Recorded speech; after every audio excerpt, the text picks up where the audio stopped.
Les choses horribles qui sont arrivées dans vos écoles. Kidnapping, prof chelou, intrusion. Croyez-moi, même à l'école, vous n'êtes pas en sécurité. Alors regardez bien cette vidéo pour savoir ce qui pourrait vous arriver à tout moment la prochaine fois que vous irez en cours.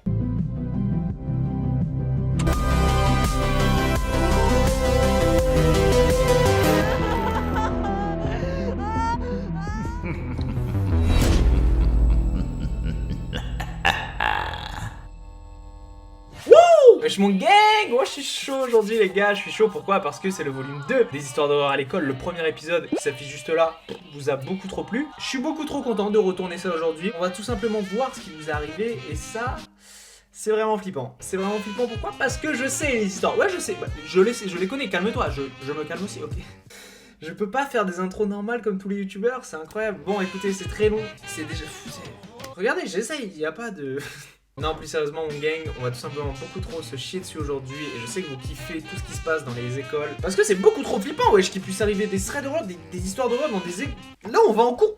C'est un truc de fou. Bref, on va tout de suite commencer avec la première histoire qui tape très fort dès le début. Voilà, là j'ai pas gardé oui, la troisième elle fait plus peur que les autres, reste pour le watch time. Non, là les trois histoires elles déglinguent sa race. La troisième un peu plus parce qu'il y a un mystère qu'on a découvert. Quoi, j'ai rien dit. Allez, c'est parti, on part pour la première histoire. Mais avant ça, évidemment, je suis youtubeur. C'est une obligation pour moi de te dire ça, mais abonne-toi à la chaîne parce que je sais que t'es pas abonné, d'accord? Tu regardes peut-être souvent mes vidéos, mais t'as pas pensé à t'abonner. Donc le seul moyen de me remercier entre guillemets de mes vidéos, que je kiffe faire avec vous, c'est tout simplement de rentrer dans la famille, de rentrer dans le gang, de descendre ta souris et d'appuyer sur s'abonner. C'est tout, ça te prend 2 secondes et moi ça me régale, d'accord? Ça régale moi, ça régale tout le monde. Alors s'il te plaît, abonne-toi. Sinon on se reverra peut-être plus jamais sur YouTube et c'est dommage. On passe tout de suite à la première histoire d'horreur. Je vais lancer le jingle avec ma coque.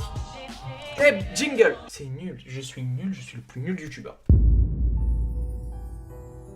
Cette première histoire nous provient de Loana. Loana a 16 ans au moment des faits, elle se trouve donc au lycée. Loana est nouvelle dans son lycée, c'est-à-dire qu'elle a déménagé récemment dans cette ville puisque son père a trouvé un nouveau travail, il a été muté. C'est hyper courant, vous connaissez, voilà, les parents qui doivent changer de région pour travailler, on connaît. Grosse force à tous ceux à qui ça arrive et qui doivent souvent changer de région d'ailleurs. Bref, Loana, elle est hyper sociable, donc c'est-à-dire qu'elle a l'habitude de bouger plus ou moins de ville en ville et à chaque fois au lycée elle se refait des nouveaux potes, donc elle se refait très vite des nouveaux potes. Et parmi ses potes, il y en a un qui est un petit peu spécial, qui s'appelle Benjamin. Pourquoi Benjamin est spécial? Tout simplement parce que Benjamin est un des surveillants du lycée. Alors oui, c'est un surveillant qui est assez jeune, qui a dans la trentaine, mais il est ultra cool avec les élèves, c'est-à-dire qu'il a les mêmes délires qu'eux, il les comprend à 100%, il les engueule jamais, enfin vraiment on connaît tous au moins un surveillant cool, d'accord, dans notre école. Bref, Loana devient également pote avec ce Benjamin en fait, et délire avec ses potes, et quand elle le croise, voilà, elle lui dit bonjour, mais ça va pas plus loin que ça, ils sont 2-3 vannes par-ci par-là, et même les autres potes de Loana délirent avec ce Benjamin. Sauf que Benjamin a un certain intérêt pour Loana, dans le sens où il délire vraiment beaucoup plus avec Loana apparemment qu'avec les autres. Et Loana le comprend, et elle est en mode bah c'est cool, franchement on rigole bien, mais elle se prend pas du tout la tête avec ça, elle se dit tout simplement que c'est un surveillant, elle va en cours, elle rigole avec ses potes, elle rigole des fois avec lui, quand elle le croise dans la cour ou des trucs comme ça, mais ça s'arrête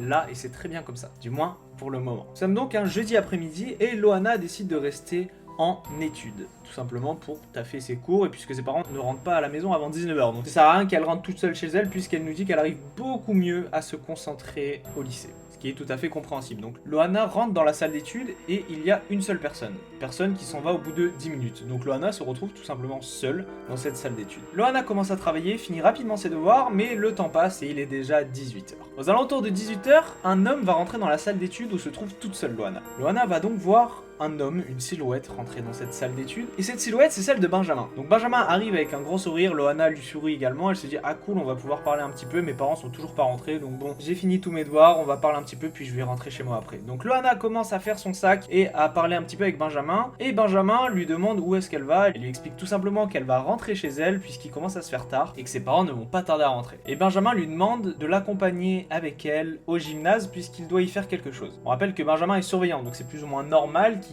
doivent par exemple aller fermer le gymnase à clé ou même aller chercher quelque chose dans le gymnase, surtout en fin de journée. Loana regarde l'heure, il est toujours aux alentours de 18h, elle se dit qu'elle a un tout petit peu de temps et elle dit ok à Benjamin pour l'accompagner dans le gymnase. Donc Benjamin et Loana partent en direction du gymnase. Gymnase où, on le rappelle, Benjamin aurait apparemment quelque chose à faire, Loana ne sait toujours pas ce que c'est à ce moment-là. Et une fois cette porte du gymnase passée, Benjamin allume les lumières puisque c'était éteint et commence à devenir réellement bizarre, c'est-à-dire que Loana et Benjamin sont seuls maintenant dans le gymnase, il n'y a plus personne et Benjamin devient très insistant a l'idée de faire du sport sur les tatamis, chose que Loana trouve vraiment bizarre, on est d'accord? Pourquoi frérot tu veux absolument faire du sport sur le tatami? Et que Benjamin commence à rigoler sur le tatami en disant à Loana de venir rigoler avec lui et tout. Et Loana elle comprend pas trop ce comportement parce que Benjamin il a quand même 30 ans ou plus, donc pourquoi est-ce qu'il veut s'amuser sur un tatami comme un enfant de 5 ans? Et surtout pourquoi il insiste autant pour que Loana vienne avec lui? Donc Benjamin comprend que Loana bah ça la fait très clairement chier, qu'elle trouve ça bizarre, donc il s'arrête immédiatement et lui dit bon écoute j'ai compris que je t'embête, je suis désolé, je dois juste aller vérifier quelque chose dans les douches des filles. Donc là Loana elle se dit il y a peut-être un problème de plomberie ou quoi, mais bon il est pas plombier, c'est peut-être un peu bizarre, donc elle se dit qu'elle va rester dans le hall du gymnase et l'attendre. Sauf que Benjamin lui demande de venir avec lui puisque apparemment il aurait besoin de Loana pour régler le problème. Donc là premier truc un petit peu bizarre, mais Loana elle s'inquiète pas plus que ça et elle suit Benjamin à ce moment-là. Après avoir suivi Benjamin dans le vestiaire des filles, ils arrivent maintenant dans les douches. Endroit où Benjamin va devenir vraiment bizarre. Tout simplement parce qu'il va demander à Loana d'enlever son t-shirt en fait, parce qu'apparemment elle pourrait être arrosée par la douche qu'ils doivent réparer. Donc là, ça commence vraiment à devenir bizarre. Pourquoi est-ce qu'un surveillant demande à une élève d'enlever son t-shirt dans les vestiaires des filles? C'est vraiment bizarre et Loana lui dit qu'elle ne va tout simplement pas l'enlever et que si il a vraiment besoin d'aide, elle va l'aider mais en restant habillée. À ce moment-là, Benjamin comprend que Loana n'est pas du tout d'accord avec ça et lui dit ok excuse-moi, juste aide-moi. Donc Benjamin essaye de réparer plus ou moins la douche. Loana ne comprend pas quel est le problème de la douche parce qu'elle a l'air de fonctionner parfaitement et d'un coup, sans prévenir, Benjamin ouvre l'eau de la douche et Loana se retrouve mouillée. Et là, Benjamin commence à fixer Loana et à rire. Donc là, Loana ne comprend pas trop à ce moment-là et elle se dit qu'il est vraiment bizarre et qu'elle devrait peut-être y aller. Sauf que Benjamin va pas la laisser partir, puisqu'au moment où Loana va tout simplement essayer de partir des vestiaires, Benjamin va la tenir par le bras et lui demander d'enlever son t-shirt,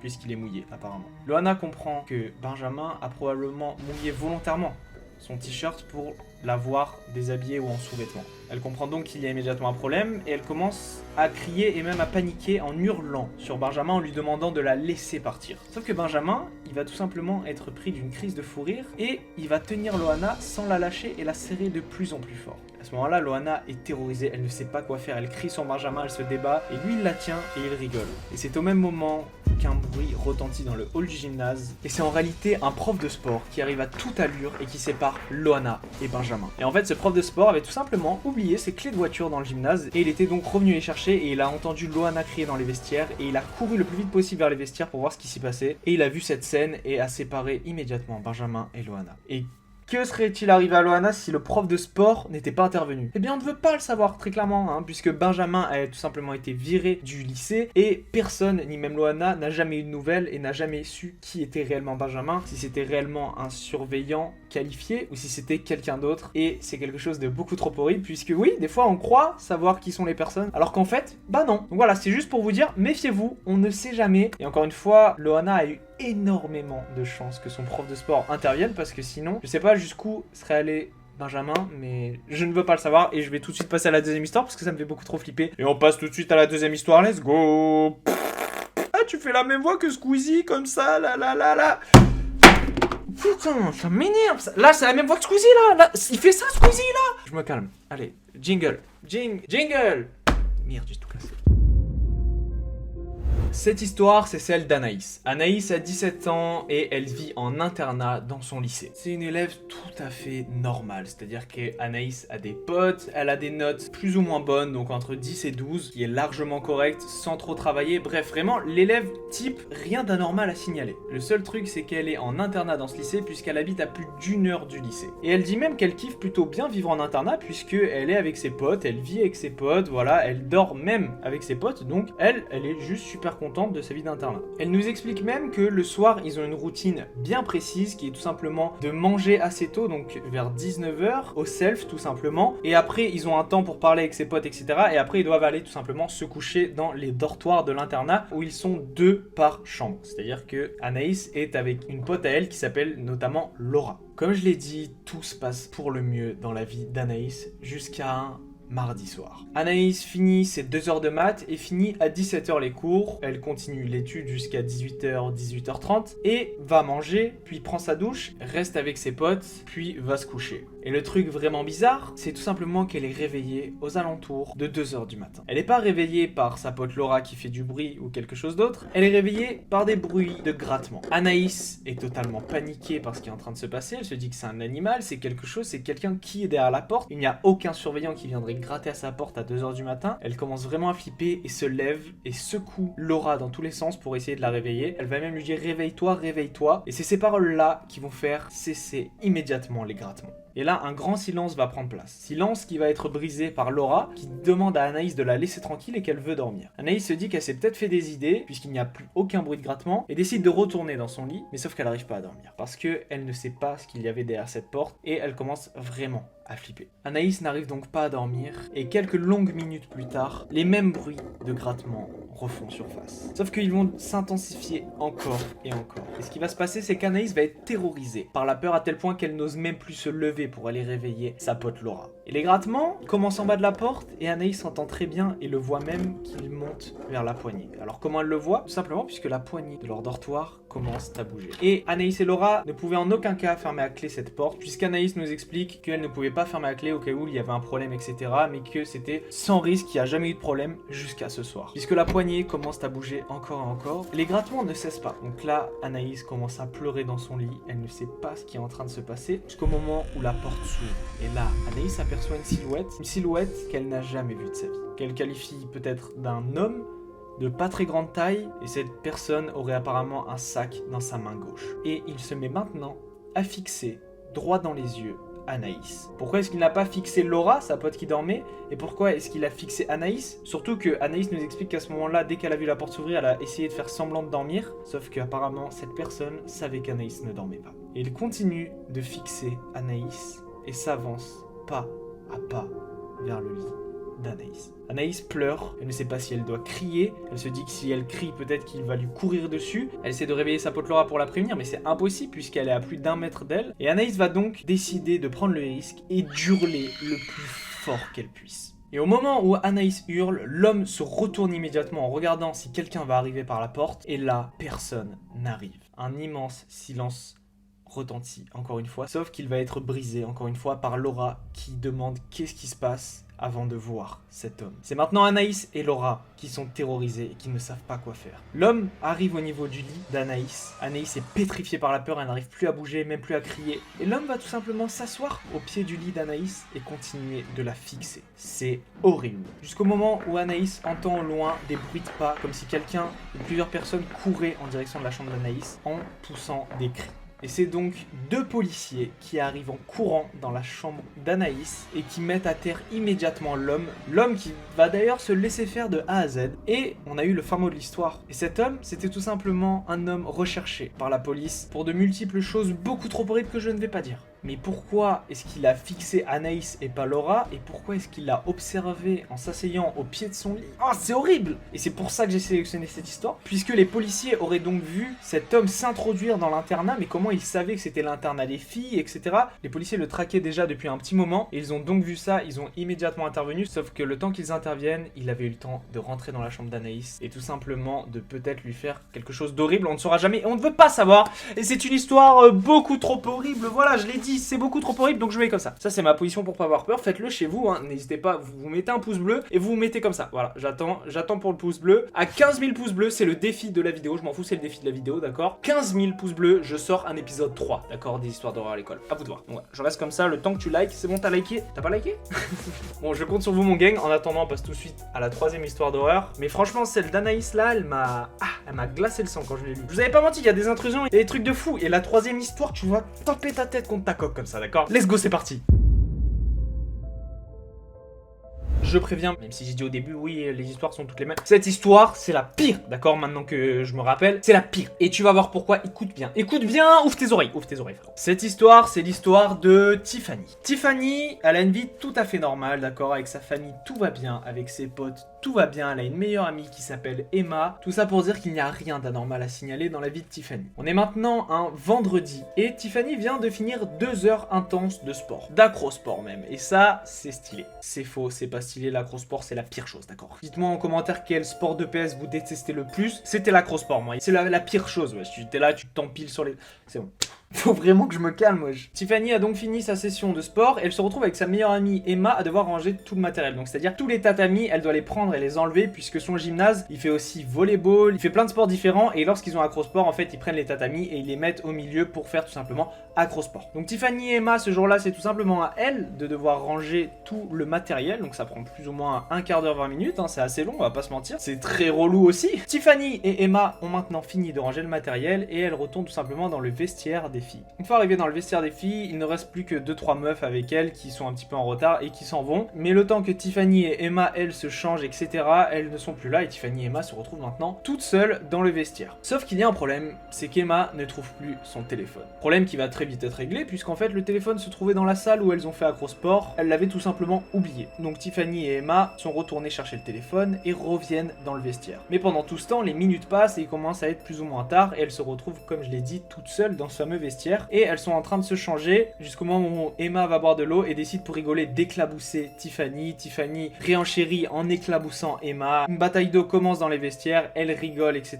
Et en essayant d'arroser Tiffany, Emma va tout simplement faire tomber son téléphone par terre. Téléphone qui va heurter le miroir au-dessus des robinets et qui va ensuite tomber par terre. Donc là, elles arrêtent immédiatement de rigoler. Il y a ce fameux moment, ce grand silence quand tu fais tomber un téléphone pour savoir s'il est cassé, tu t'apprêtes à le prendre et à le retourner. Elles prennent le téléphone, elles le retournent et là, rien. Le téléphone n'a rien, mais par contre, elle remarque très vite que le miroir, lui, a bel et bien été fissuré par le téléphone. Donc pour vous dire à quel point elle l'a lâché fort. Le miroir a donc une fissure et Emma et Tiffany à ce moment-là, elles se disent qu'elles vont se faire défoncer. En plus, il n'y a qu'elles dans le vestiaire, donc elles n'ont aucune excuse. Sauf qu'après ce sentiment de culpabilité, un autre sentiment va prendre place et c'est tout simplement la curiosité. Pourquoi ? Puisque le téléphone a créé plusieurs fissures sur le miroir et il y a des bouts de verre qui sont plus ou moins tombés. Et Emma va s'apercevoir, elle, en première, qu'au lieu qu'il y ait le mur derrière le miroir, il y a quelque chose de vraiment étrange et c'est tout simplement quelque chose de noir, quelque chose de vitré un petit peu noir. Donc là, Emma et Tiffany ne comprennent pas puisque c'est un mur blanc qui devrait se trouver tout simplement derrière ce miroir. Elles commencent un petit peu à flipper et elles se disent qu'elles vont aller chercher un prof pour le prévenir qu'il y a un truc vraiment chelou dans le vestiaire des filles. Sauf que devinez quoi ? Bah il est trop tard et il n'y a plus personne dans le gymnase. Donc à ce moment-là, Tiffany et Emma décident de regarder elles-mêmes et elles décident de décoller un autre petit bout de verre à côté. Puis un autre, jusqu'à se rendre compte que cette chose noire, cette sorte de petit écran noir bizarre, c'est tout simplement un objectif d'appareil photo ou de caméra. Ouais, vous avez bien entendu. Alors là, qu'est-ce que ferait un foutu objectif d'appareil photo ou de caméra derrière un miroir dans le vestiaire des filles ?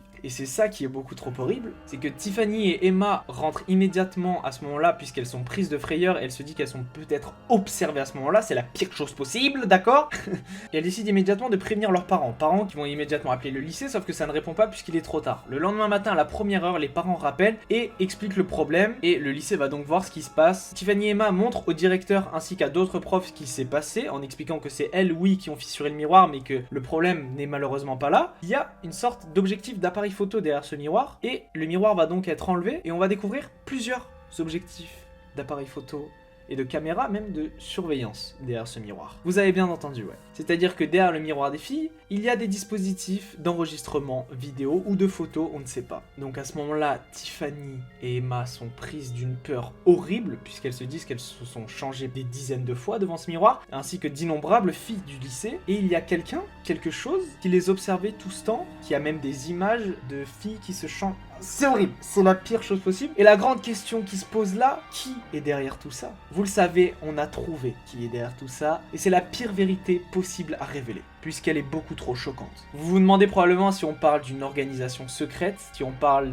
d'une seule personne qui aurait installé ce dispositif pour observer des jeunes filles en train de se changer, si on parle même peut-être de revente de ces vidéos, si quelqu'un filmait ça ou une organisation filmait ça et revendait des vidéos de jeunes filles qui se changent, c'est horrible. Mais dites-vous qu'on a toutes ces réponses et qu'on a même les coupables, puisque non, il n'y a pas qu'une seule personne, on a même les coupables en question et toute l'affaire qui repose là-dessus et c'est énorme. Pour savoir tout ça et connaître la vérité, déjà sois sûr d'être abonné à ma chaîne, de cliquer sur le bouton rouge s'abonner et de cliquer sur la petite cloche à côté pour avoir la notification quand je sors une nouvelle vidéo. Puisque oui, je vous le dis dès maintenant, la prochaine vidéo sera dédiée à cette affaire avec toutes les preuves et tout ce qui s'est passé et vous saurez qui est derrière tout ça. Vous saurez qui sont ces personnes, pourquoi est-ce qu'elles font ça, qu'elles installent des dispositifs de caméras de surveillance derrière les miroirs, etc. Et où est-ce qu'il peut y avoir ce genre de système de caméras de surveillance cachées. Peut-être qu'il y en a chez toi, peut-être peut-être qu'il y en a dans ton école et tout ça tu le sauras dans la prochaine vidéo. Alors sois sûr d'être abonné à la chaîne puisque si t'es pas abonné tu ne verras jamais cette vidéo. Donc abonne-toi à la chaîne, clique sur la cloche pour être averti dès que cette vidéo là va sortir puisqu'elle va très vite sortir avec toutes les preuves et croyez-moi que toute la vérité qui se cache est énorme mais vous n'avez pas idée. Là vous avez découvert 10% de la face cachée de l'iceberg mais ce système d'enregistrement de caméras de surveillance cachée est beaucoup trop horrible et c'est un truc immense. C'est horrible, je peux pas vous en dire plus, je vous en dirai plus dans la prochaine vidéo. Alors soyez sûr d'être abonné à la chaîne et d'avoir cliqué sur cette cloche. Vous aurez toutes les réponses très vite si vous vous abonnez à la chaîne. Si vous vous abonnez pas, bah vous les aurez pas, c'est dommage. Donc sois sûr d'être abonné encore une fois à la chaîne. J'ai beaucoup trop hâte de tout vous dire en fait, de vous sortir cette vidéo. Donc wesh, soyez là, abonne-toi, sois là, mets la cloche. Je veux pas que tu la manques cette vidéo. Alors, je kiffe beaucoup trop ce que je fais en ce moment sur YouTube, ça va être fou, c'est dingue. Je vais commencer aussi les streams sur différents jeux et tout, ça va être un petit peu moins de l'horreur forcément et ça va être beaucoup trop cool. En tout cas, ce qui est trop bien avec ma communauté, mon gang, vous, c'est que vous me suivez dans tout, donc c'est beaucoup trop bien. J'ai trop hâte de vous sortir rien que cette vidéo là et même les prochaines vidéos, de commencer des streams, etc. Ça va être fou, ça va être trop bien. Écoutez mon gang, c'est la fin pour cette vidéo. Encore une fois, je suis très lourd avec ça, mais abonne-toi à la chaîne hein, pour voir la prochaine vidéo. C'était Matador, c'était un immense plaisir. On se dit à la prochaine. Ciao.